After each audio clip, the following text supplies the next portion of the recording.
The following was recorded in front of a live studio audience at the Studio 21 Podcast Cafe. This is the United Podcast Network.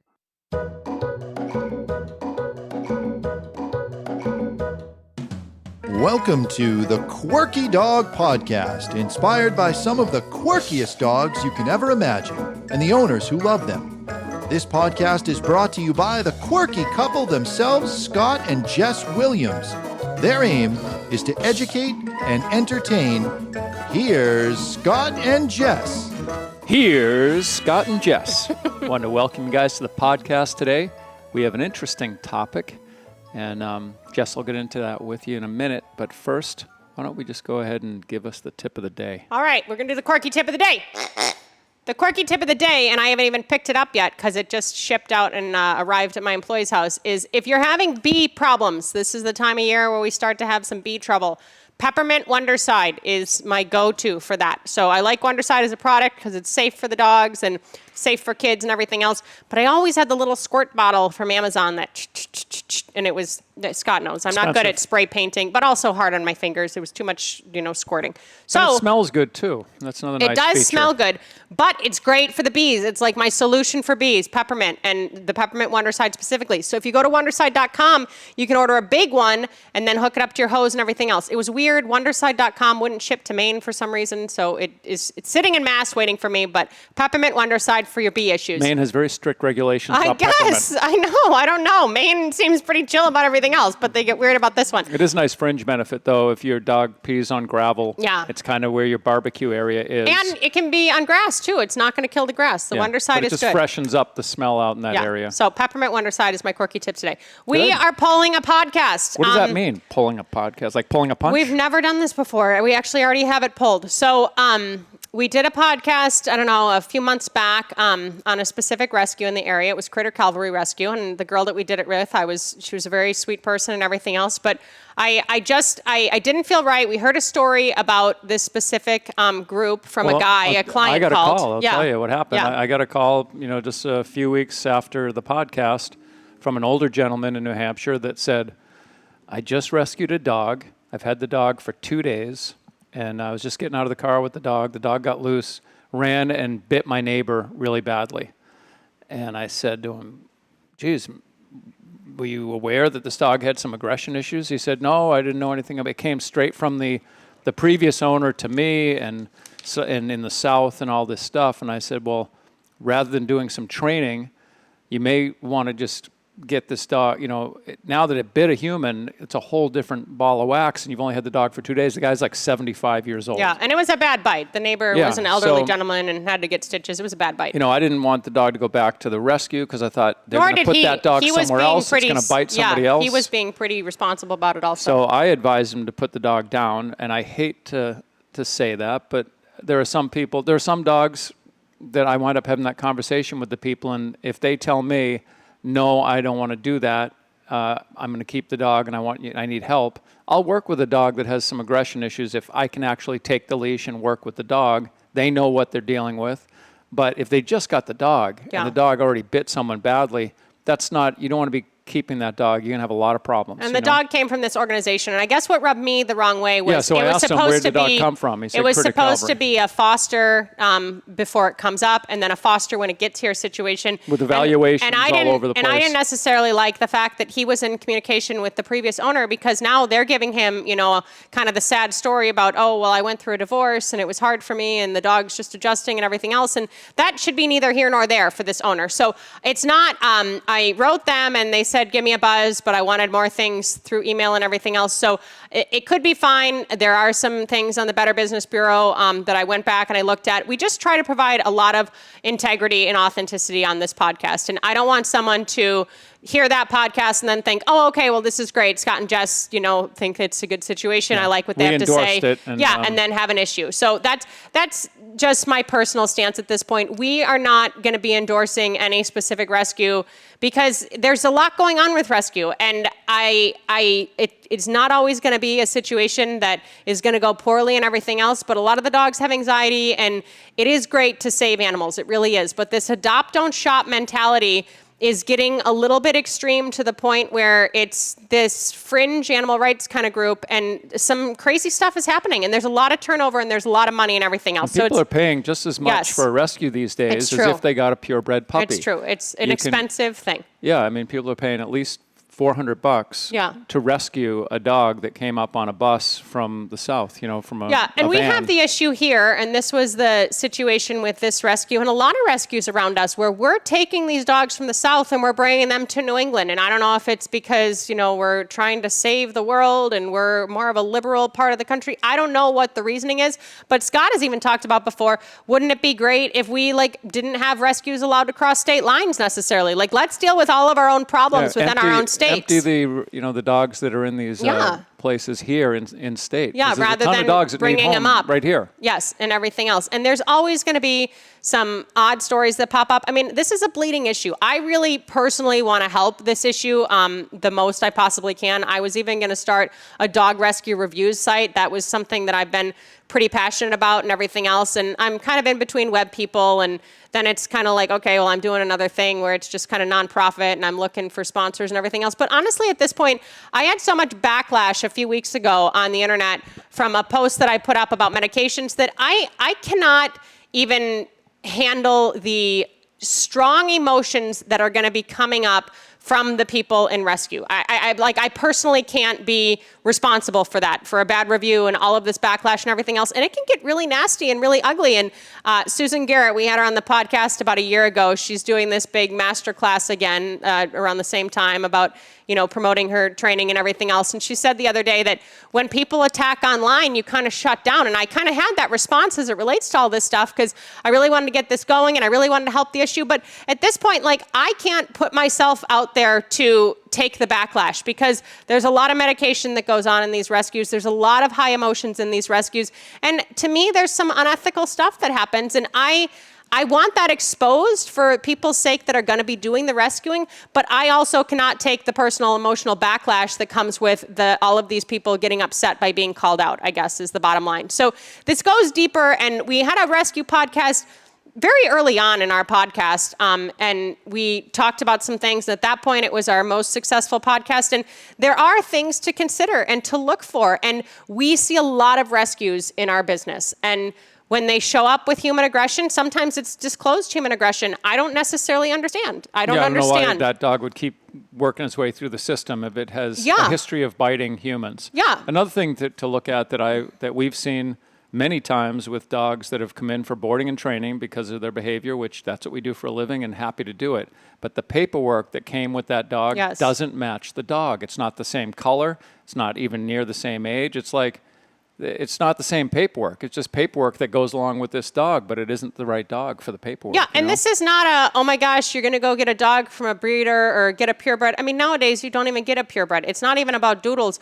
We have boxers and pits getting bred. I just saw a dog the other night, and I look at the dog, and Scott's like, what is it? What is this, a rescue? Oh, no, I got the dog from a breeder. Yeah. I said, well, what is it? It's a pit bull boxer mix. Yeah. Intentionally bred. That's what the breeder is doing. People are doing a lot of crazy things, and sometimes it's for the benefit of, dogs, and sometimes it's not. More often it seems like it's not these days. But it's not about look for a breeder, get a purebred, get a rescue that's local. It's know what you're getting. Yeah. And don't try to be the hero here in this situation because, go ahead. Some people are compelled to rescue the most pathetic animal they can find. And that's who they are as people, and that's fine for them. That doesn't have to be everyone's journey because it can complicate your lives when you already have multiple kids and everything else, and you're kind of undergoing more than you thought. It's kind of almost a little bit of psychological trauma too. So just know what you're getting yourself into. And this adopt, don't shop phrase just has such a buzz to it. And no, I'm all about we love rescues and rescue's great and everything else, but the adopt, don't shop movement was very politically driven. And it was a push from PETA and all of this stuff way long ago. So just do your research. And you shouldn't feel guilty showing up at a puppy class with a purebred dog. Yes. I've had people that have told me they felt like they told me they rescued this purebred dog from a pet store. And so in their mind, they still call it a rescue because they said, I just couldn't leave the dog there. I feel like I rescued it from the pet store. I mean, people feel guilty about, and I'm not saying you should go to a pet store. I don't think that's the right way to get a dog. But just get a cat, goddammit. The Quirky Cat Podcast. If you're going to get a dog here's the thing that I have found is that people, when they want a dog, they want a dog right then. So they find a good breeder, and there's always a wait. There's going to be a 6-month wait. And they're like, I don't want to wait. Instant satisfaction. So I went on Pet Finder and I found just what I wanted. Yeah. And they ship it up, and it turns out to be not what they really wanted. Not the best. Yeah, not the best situation. All right, we're going to go to break real quick, and then we're going to unpack this a little bit more. Does your dog seem anxious? Would you like your dog to relax? Do you want to feel more in control? Would you like your dog to cooperate? HowToCalmYourCanine.com. That's HowToCalmYourCanine.com. I want to talk a little bit, too, about the people that are kind of at the head of a lot of these organizations. And it seems like they have very good intentions. And I'm not saying anything negative about that. I don't think it's for profit. Like, they really do want the best for the dog. But sometimes it seems like the reality of what they want isn't necessarily going to be the reality of that dog or how it's going to end up or what the future is going to look like and everything else. And it is hard. Like, that rescue industry is a hard industry because sometimes dogs shouldn't be making it out. And like I said in the last segment, like, I really don't understand how when you say to an owner, oh yeah, the dog's bit 3 people, but they disclose that and then the owner says, okay, but then like, why is that dog even getting back out on the streets? Like, I truly, at this point where we're at with the amount of dogs we see with issues, I don't understand how that's happening, but it is. And I guess some people believe in that and no-kill shelters and everything else. But the people that are doing this, a lot of these people have very, very, very good intentions. But this save them all philosophy is not necessarily plausible, nor is it helping the whole systemic problem. No, I mean, there was a big article last year on that place in Long Island, the big rescue organization. Oh, in New York? It was a no-kill shelter in Long Island. I think it's the I don't biggest know. Was one it in the Long country. Island? Yeah, it was down Okay. in Long Island. It's the biggest facility in the country for this to be a no-kill shelter.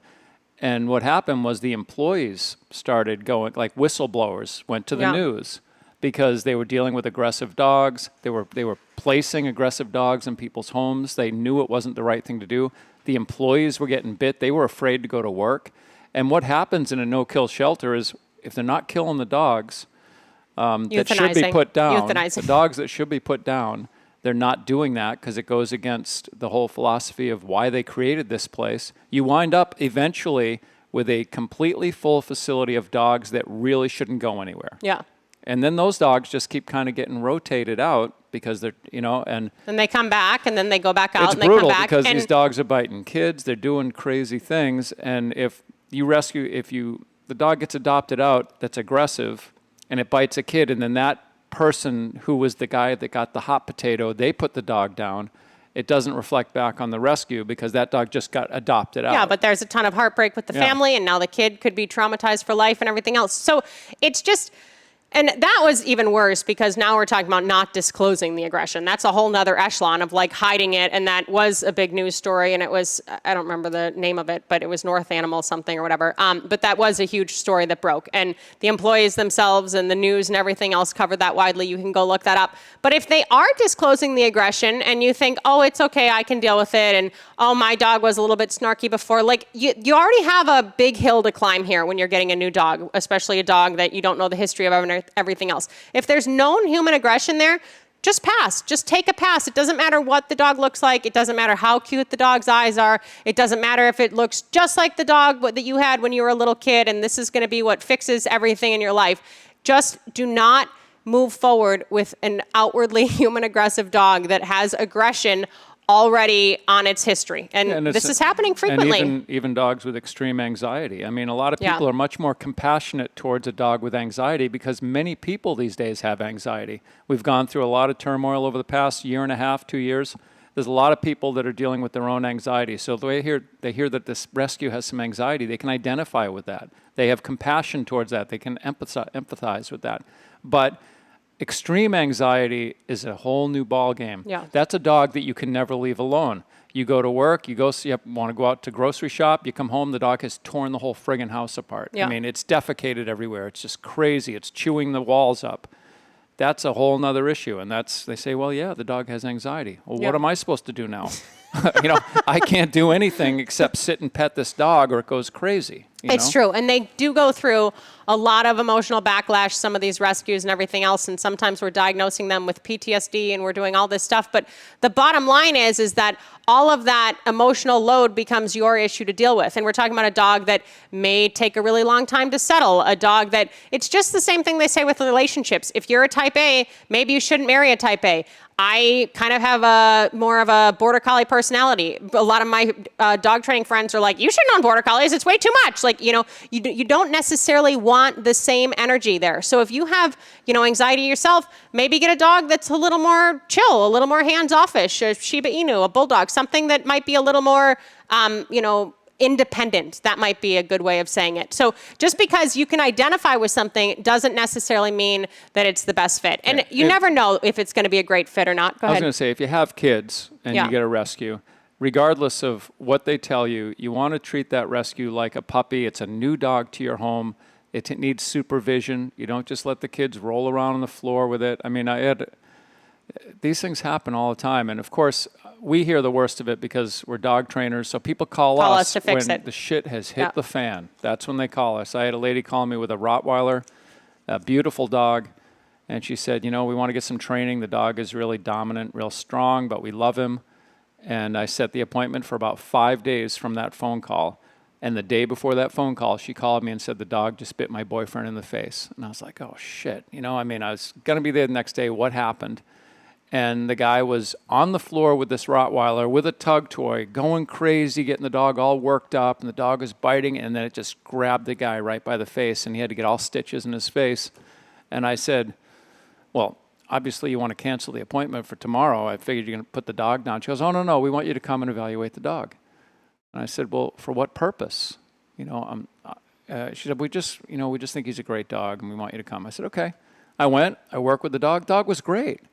But the dog had a very low tolerance for friggin' idiocy. Yeah. And they had kids. Yeah. They had kids that were coming every weekend. And they felt bad, and he even knew. It was like, it was probably not the best he said it was situation my to put fault. the dog in. Yeah. So, but now you have a dog that bit a guy in the face that needed stitches. What are you going to do with this dog? You going to keep this dog with your kids? Yeah. No. And I do want to say, just as a blanket statement, if something like that does happen, it's unethical at this point to return the dog to the rescue. You can't pass it off to somebody else. I mean, even if they'll take it back, some people don't disclose it or something else. I mean, the best thing to do in that situation is to take on the behavioral euthanasia yourself. And that is a horrible decision to make, and it's an awful leap to take, and it's a huge thing. But that really is the best thing for the dog and other people in the society. Because, as Scott mentioned, these hot potatoes, this isn't necessarily something that you want to catch or you want your family to catch, or your kids and everything else. And this is not, we said this when we did our original rescue podcast, this is not that a rescue is going to be an automatic fail. And like I said, it's not like a purebred or a freaking doodle or anything else is going to be an automatic anything. But do your research, know what you're dealing with, go through some reviews if you can talk to people from that rescue, talk to people who have rescued animals from that rescue. And any rescue that's going to lock you into like you should do it this way, or you shouldn't do it this way, or the dog needs this or something else, that's not their business to talk about how the dog should be trained or what you should do with the animal or anything else. Their only business is to get a dog into your household that will hopefully be a loving family member. So when there's all these exclusions and red tape, that should be a warning sign also, as far as I'm concerned. And especially when they have all these exclusions and red tape, except they have this one dog that you can take tomorrow.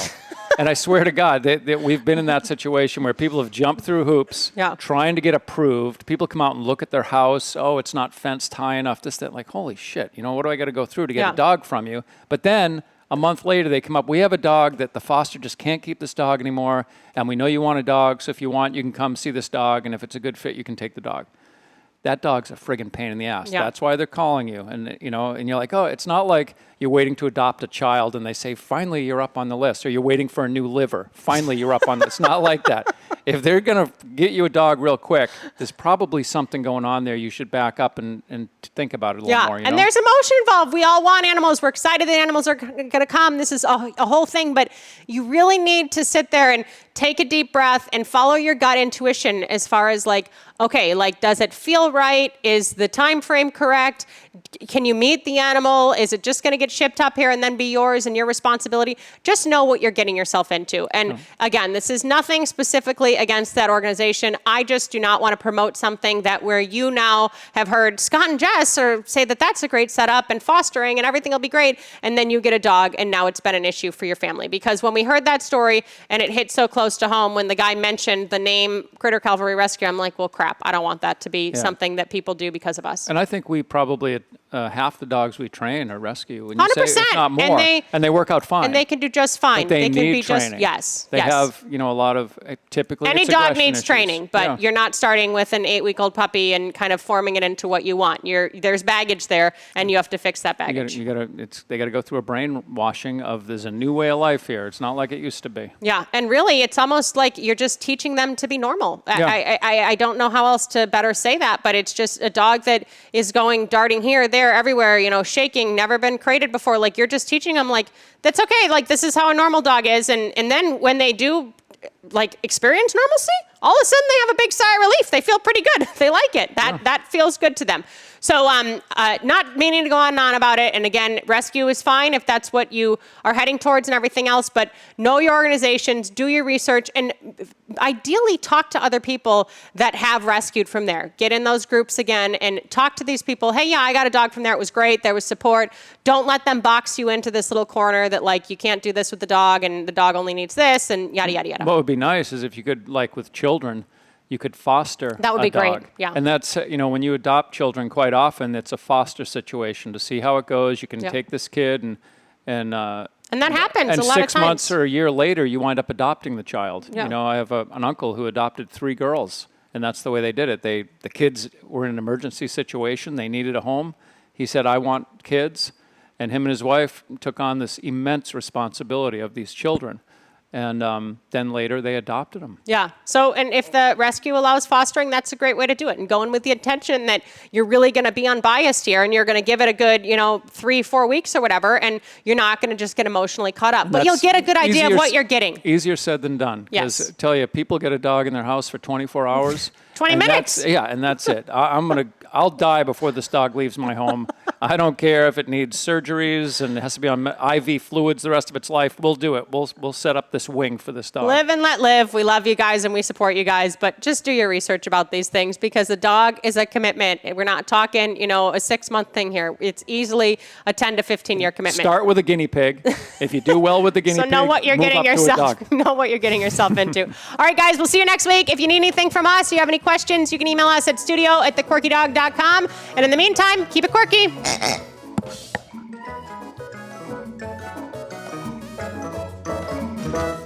The views and opinions expressed by the hosts, guests, or callers of this program do not necessarily reflect the opinions of the Studio 21 Podcast Cafe, the United Podcast Network, its partners, or affiliates.